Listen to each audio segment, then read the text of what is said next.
Oh, hey, I'm Joe Mack. Today, we're talking about Sun Eater.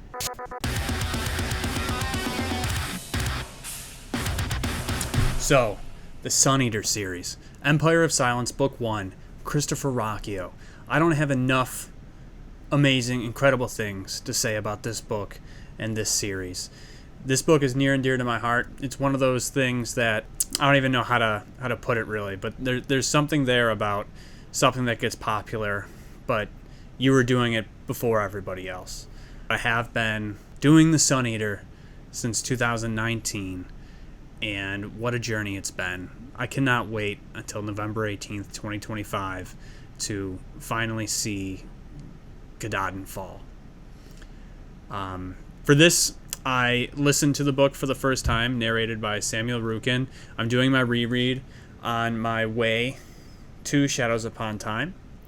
I also was lucky enough to get a copy of The Murdered Sun, which is the Prime Edition of Empire of Silence. It is the manuscript that Christopher sold to the publisher before it became Empire of Silence. So I just finished listening to Empire of Silence. Now I'm reading The Murdered Sun so that I can have, the freshest of information up in my head to make those comparisons and to see how Mr. Ruocchio evolved just from the manuscript, something that he had been working on, I believe he said, since he was 7 or 8 years old, and how it has become Empire of Silence. Empire of Silence is much thicker than The Murdered Sun. So far I've noticed that The Murdered Sun is more condensed. There's different things that take place, and this video isn't going to be about that, but just since I have started, it does seem to be a shorter, more compact version of the story. But without further ado, let's talk about Empire of Silence. It feels a little silly to go over something that I know has been gone over so much, and my opinions aren't going to differ very much from everybody else on YouTube, so spoiler alert about that. So with that being said, like I talked about before, we're going to get into my rating. So if this is what you want, you can get it and you can get out of here. I want you to stay, but what can you do? 7 out of 10. It's a fantastic book. It is an epic space opera. It is everything that I want, but it does suffer from some slowness because of what it has to do for the rest of the series. There's nothing, you can't get around that. But what is Empire of Silence about? Empire of Silence is about Hadrian Marlowe's life absolutely falling apart. He's 20 years old. He's Palatine, so he's going to live hundreds of years, centuries. He's a young lad. He's smart. He's athletic. He is rich. And he starts, through his naivety, through his brashness and his pig-headedness, he just starts making mistakes nonstop. He can't see the bigger picture for the way that his father wants things to play out for the future of the planet. He has ambitions that can't be realized because the scope of his thought is too narrow. His desires clash with who he truly is, and he can't seem to navigate between those two. His life falls apart, and when action is taken because of the mistakes and the hole that he's dug himself into, he now needs to come up with a plan to circumvent his punishment, the consequence for his actions or inaction. And just like everything else, doesn't work out. He finds himself no clothes, no money, on a planet that he's never heard of. He has no idea where he is, doesn't know anybody, in an alley, butt naked. Now he's got this that he's got to solve, and it takes him years. He befriends a young girl. He is faced with further burden and further strife, and finally he takes it upon himself to enter as a Myrmidon in the Colosso. He makes some friends, some fighter friends. He performs very well because of the training that he had as a Palatine, as a noble's son back on Delos. and he gets in his own way again. I can't go into the specifics, so I don't want to spoil this for anyone who hasn't read it and who's thinking about doing it, so forgive my vagueness. But he makes another mistake. He once again has too much pride and is blinded by his own ambition, no matter how small or innocent it might seem. Finds himself in another pickle. And that's really, the story of young Hadrian, is constantly getting in his own way, thinking that he can accomplish more than he can, being naive and thinking that the world is better than it is, thinking that he is better than he is. And he just keeps not completing the tasks that he wants to. He keeps messing up. And I guess ultimately, by the end of the book, things do turn around, in a sense. Not anywhere near where he wanted to land, but he's not naked with no clothes in an alley anymore. So, that's good for him. But yeah, Empire of Silence is about Hadrian Marlowe being young and dumb, and how that sets the dominoes up to begin falling until ultimately the sun explodes and everyone dies. I love this book. It suffers from epic series syndrome. It is the first book. It does a lot of the heavy lifting with the world building, with the lore, with the exposition, and really because of the frame narrative and having Hadrian tell us his story through these memoirs, we really are getting the formative years of Hadrian's life, discovering and learning why and how impactful it is for him to go from a 20-year-old man-child to the Sun Eater. And for that impact to really hit, it is important for us to understand these early years in his life and the snowball, the domino effect that kicks off to propel him into the role that he finds himself. Because it's a frame narrative and because we learn the end at the beginning, the way that the book plays out and the plot lines contained therein are fluid but ever-changing. The different scenarios that Hadrian finds himself in, one after the other, playing off his naivety, playing off his desire to be better than others in his station, but yet still falling back to the privileges associated with that station and wanting to call upon that in times of need or stress.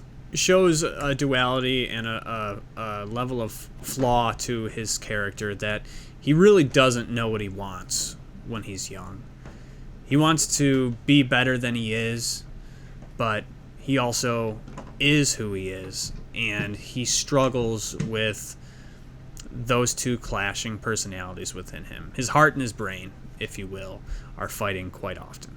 But even besides Hadrian, the sci-fi aspect, it is like a medium to medium hard sci-fi story. It definitely does deal with what feels like real science or, science fiction, because we don't have warp travel or things like that. But the way that Christopher is able to put that in his world, to have real consequences for if you do travel faster than the speed of light, the passage of time, and how that affects people whereas they kept aging. If they weren't frozen, and if you were in fugue, you didn't age because you were more or less in stasis. The way he's able to paint depictions of each of the planets that you visit, the environments, different cities, places on these planets is just fantastic. You've heard it before, and I'll repeat it. Christopher's prose is incredible, and from this point forward, it just keeps getting better. Samuel Ruocchio narrated everything absolutely wonderfully. Having him follow up Stephen Pacey was a little rough for me, just because you went from third person to first person, and with first person, the narration and Hadrian's voice are the same, so that took a little bit of getting used to for me. But once I got used to it, it was absolutely wonderful. And now, when I'm reading The Murdered Son, I hear everything in Samuel's voice, and that includes Hadrian as well as Gibson whenever he pops up. So, absolutely wonderful. Looking forward to listening to him narrate the rest of the series for a fresh perspective on the Sun Eater. The Sun Eater series is a book series that recently got very popular on BookTube, thanks to Mike's book reviews. Sometime after Mike picked it up and read it and let the world know that it is something that everybody should be reading, Daniel Green reviewed it. He also gave it an incredible score, and it sold out all over the place, and rightfully so. Mr. Ruocchio deserves all the success, all the popularity, and unfortunately the tendinitis and the carpal tunnel that's coming from signing all these books and all these special editions that he's putting out. The Sun Eater fandom struggled for a while with not having hardcovers, and now not only are there hardcovers available regularly, but Empire of Silence is getting a deluxe edition coming out in November 2025 that was just announced. So things are going great for Sun Eater. With that being said, I have been planning to do a reread of the series so that I would be very prepared for Shadows Upon Time. So much so that I have actually not read Disquiet Gods. I've put it off, knowing that it was the penultimate book in the series, because I did not want to have to wait. I've already been waiting. So waiting a little bit longer to read number 6 and to immediately go into number 7 is the way that I want to finish the series. I have timed things out where I just finished Empire of Silence. The Murdered Son was delivered. I'm comparing those two, having fun with that. And now I can continue this reread, get at least one book in every month, leading up to the release of Shadows Upon Time, finishing Disquiet Gods right before it comes out, so that there is no waiting, and I am so extremely excited to do that. Empire of Silence really is one of those books that when you read it a second time, you appreciate it so much more. And I don't mean back to back. I don't mean finishing it and going back to make sure you got anything that you missed, but having read the other books, besides Disquiet Gods, and obviously Shadows Upon Time because it hasn't come out yet, but having read and gotten more of the story, even though we're told in the beginning how it's all going to end, but experiencing the rest of that story, experiencing the journey up to the point that we have so far, and going back and checking into the beginning again, really gives you, at least for me, gave me so much more of a deeper appreciation for the things that Hadrian tells us, the crumbs that Christopher plants throughout the story. Everything that's going on has more meaning. Really getting a refresher on the growth that Hadrian experiences. I think when I read the book the first time, it would have been a 5 or a 6, because it is thick, it is slow. Like I've said so many other times, it does all the legwork, it is the foundation of the series, and it's required to do so that the rest of the series can enjoy itself telling the story. But going back through it, it's still not a perfect book. But I enjoyed it so much more with having all that other information and appreciating the things that he tells us, and watching these relationships begin with the Myrmidons, with Valka.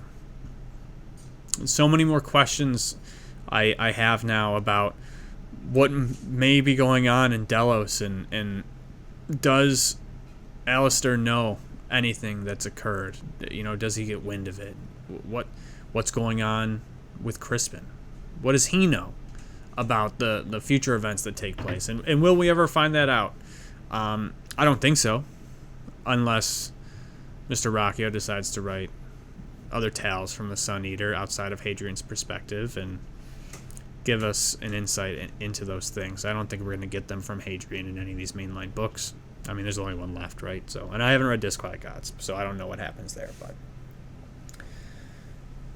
it's so much more interesting, and everything seems so much more purposeful.